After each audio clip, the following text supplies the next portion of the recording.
Bora falar agora sobre Arthur. Vocês lembram dele, né? Atacante do Palmeiras, com passagem pelo Red Bull Bragantino. O Arthur quer voltar ao futebol brasileiro em 2025. A primeira temporada no futebol russo não foi das melhores. Pelo contrário, bastante abaixo das expectativas. O Arthur havia sido vendido por 15 milhões de euros para o Zenit, trocando o Red Bull Bragantino pelo campeão russo. Mas a temporada de estreia tem sido marcada por poucos jogos como titular. No campeonato russo da atual temporada, ele tem apenas uma aparição desde o início da partida. Foi justamente no jogo de estreia, na data de 20 de julho. Desde então ele é sempre reserva, entrando em algumas partidas ou em outras nem sequer sendo utilizado. O Arthur só tem sido titular absoluto na Taça da Rússia, torneio de bem menor importância. Até por isso, 17 jogos na atual temporada, 3 gols e 5 assistências. Desses 17 jogos, foram 10 na condição de reserva. O grande problema é se acertar com o Zenit, clube reconhecidamente chato na hora de liberar seus atletas. O volante Wendel e o atacante Claudinho são duas provas disso. Há várias janelas os clubes brasileiros tentam contratá-lo. A grande diferença é que o Wendel e o Claudinho são protagonistas no Zenit, enquanto o Arthur nunca conseguiu se firmar.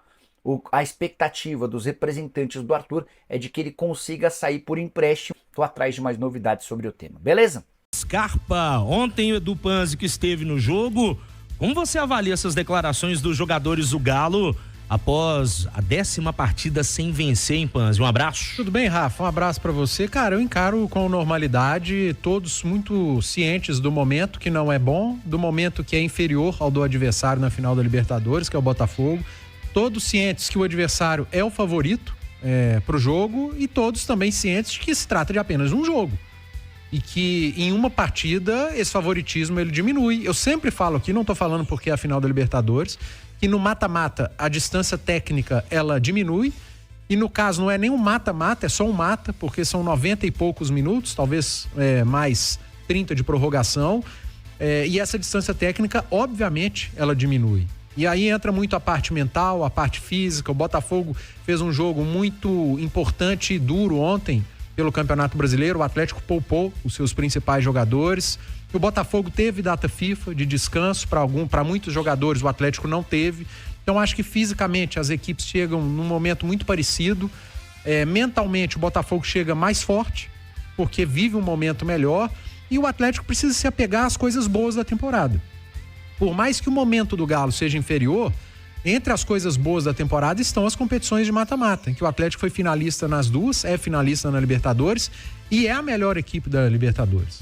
A campanha do Atlético na Libertadores é melhor que a do Botafogo, que inclusive veio de uma pré-Libertadores. Então, se apegar às coisas boas, trabalhar a parte mental e entender que em um jogo você pode sim tirar o favoritismo.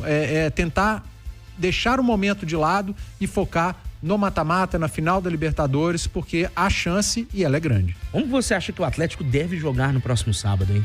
Rapaz, a pergunta fácil essa, obrigado, viu? Um abraço para quem nos acompanha. Olha, o Milito ficou ontem bastante abatido e com razão, né? Você sai perdendo de 2-0, consegue um empate, no finalzinho toma um gol e mais uma derrota na competição. É complicado, ele já são 10 jogos sem vencer, né? E acho que tá abatido também porque ele analisou algumas situações. Para mim, ele colocou alguns jogadores em campo para, quem sabe, extraí-lo para o jogo da decisão, e essa peça acabou não funcionando. E para sábado, é um Atlético que vai ter que se entregar 110% contra o Botafogo. Botafogo num ritmo muito forte, mais descansado que o Atlético. E o Atlético vai ter que jogar num nível muito alto para conseguir vencer esse Botafogo, conquistar o título. Agora, a gente percebe, né, a cara do Milito, parece estar um pouco desanimado, mas eu acho que o desânimo é principalmente por conta do resultado de ontem. E que bom que ele tá assim, né? Pior seria se o técnico, depois de perder mais um no Brasileiro, tivesse dando um sorrisinho e tudo mais. Mostra que o Milito tá entendendo o momento e sabe que tem que dar aquele all-in e com todas as fichas no sabadão contra o Botafogo, né? A gente já conhece o Milito, né? Com esse tempo de trabalho dele à frente do Atlético. O Milito, pelo menos a impressão que eu tenho é que ele odeia perder. Ele geralmente, após derrotas numa coletiva, ele chega meio pé da vida, com respostas mais curtas, enfim. E é claro que você perde o jogo da maneira que o Atlético perdeu, tem que sair pé da vida mesmo, chateado. Os atletas saíram assim, o treinador saiu dessa maneira. Mas hoje já é outro dia, né? Até ontem o Atlético estava vivendo Juventude, Campeonato Brasileiro. A partir de hoje o Atlético está vivendo Botafogo, final da Copa Libertadores. E aí é para reanimar, é para tentar achar confiança nos trabalhos até a data do jogo, é se apegar às coisas positivas da temporada, e são muitas, Rafa, muitas coisas positivas até aqui. O Atlético não tem um elenco para chegar onde chegou. Essa é uma opinião particular, cada um tem a sua opinião. Eu acho que o Atlético tem um time fortíssimo. O Atlético tem ali, no máximo, 15 jogadores com condição de serem titulares. O restante é superestimado, foi superestimado durante toda a temporada e segue sendo superestimado. Muita gente entende o elenco do Atlético como um dos principais do futebol brasileiro. Se você achar os 7, 8 principais, tudo bem. Mas entre os 3, 4 não está. Tem muito jogador no elenco do Atlético que não seria titular no Juventude. E muita gente acha que seria titular em qualquer equipe do futebol brasileiro. Não é dessa maneira. E o elenco do Atlético, ele foi o responsável pelo Campeonato Brasileiro, que é a pior competição do Atlético na temporada. O time do Atlético que esteve em campo nas Copas, e quando eu falo time, eu tô falando de 15 jogadores, esse deu resposta. Esse foi pentacampeão mineiro, esse foi finalista da Copa do Brasil e esse vai jogar a final da Libertadores. O elenco do Atlético, quando acionado, não deu a resposta, pelo contrário, deixou a desejar, teve sequência de jogos e não foi bem, perdeu jogos que a gente acreditava que ele fosse vencer e na prática foi ao contrário. Então, quando o Atlético precisou do elenco, ele não deu a resposta. E olha o exercício que nós estamos fazendo, nós estamos virando do avesso para tentar encontrar um substituto do Zaratio. Se o elenco fosse tão qualificado assim, a resposta viria na ponta da língua, e não é dessa maneira. Não precisaria nem quebrar a cabeça, né? Não precisaria quebrar a cabeça, já encontraria rapidamente um substituto. E o Milito tá aí quebrando a cabeça, até com possibilidade de mudar o esquema por conta de não ter esse jogador que dá essa dinâmica no meio campo, esse jogador que dá essa intensidade, né? E ontem, vamos falar a verdade, viu? Que joguinho feio. Você tem 3 jogadores que você pode destacar. O goleiro, que não teve culpa nos gols, aliás, fez algumas defesas que poderia ter tido mais gols. Alisson, que entrou muito bem, e Vargas, que fez um ótimo segundo tempo. Ponto. O resto?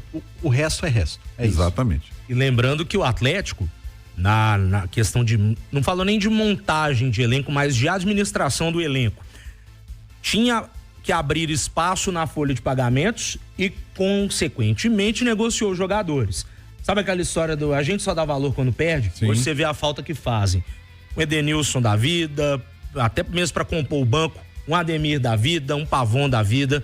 Então, por isso que eu concordo com você, viu, Edu? Porque o elenco do Atlético, ele enxugou, mas aí caiu consideravelmente em termos de qualidade, senhores. Eu acho que é um elenco superestimado. Quando fala, esse time do Atlético tem a obrigação de ganhar do Juventude, do Atlético Goianiense, tá?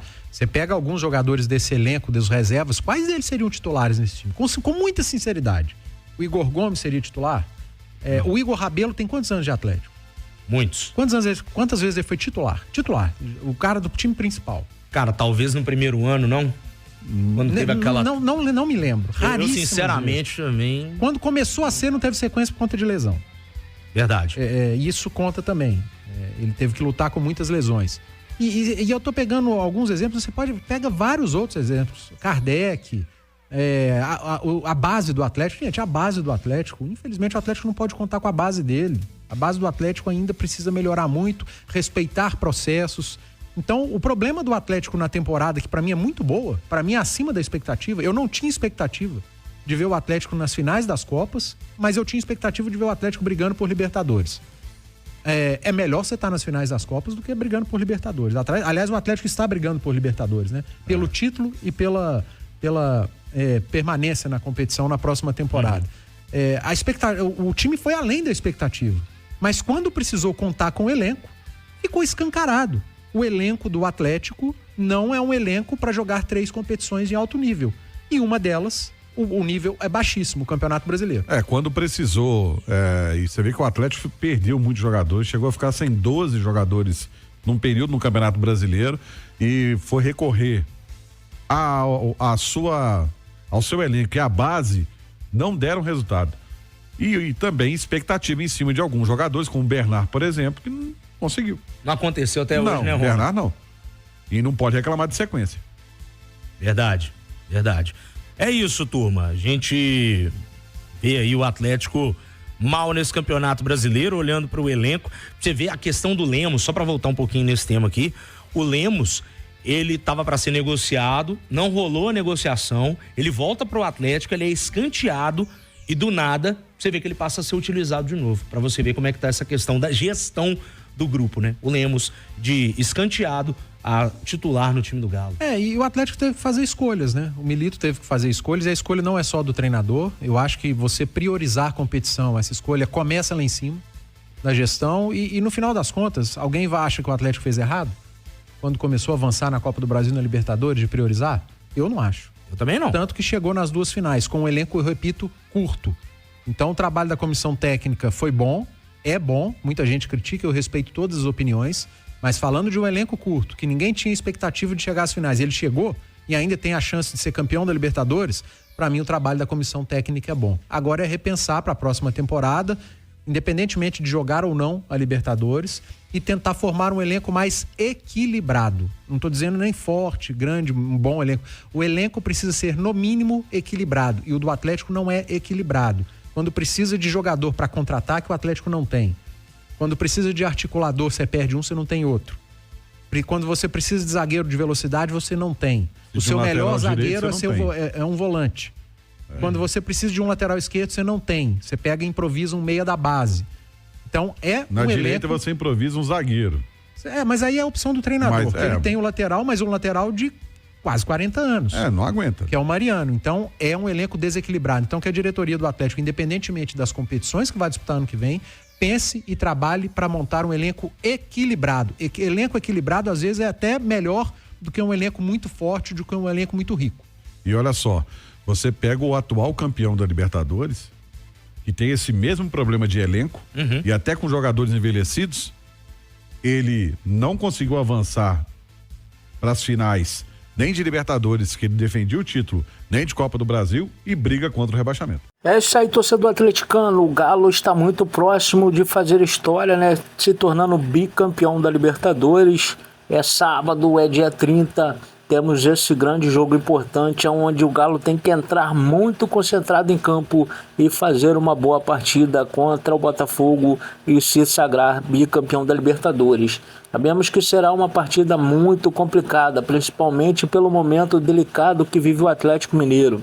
O clube não vence uma partida há um bom tempo.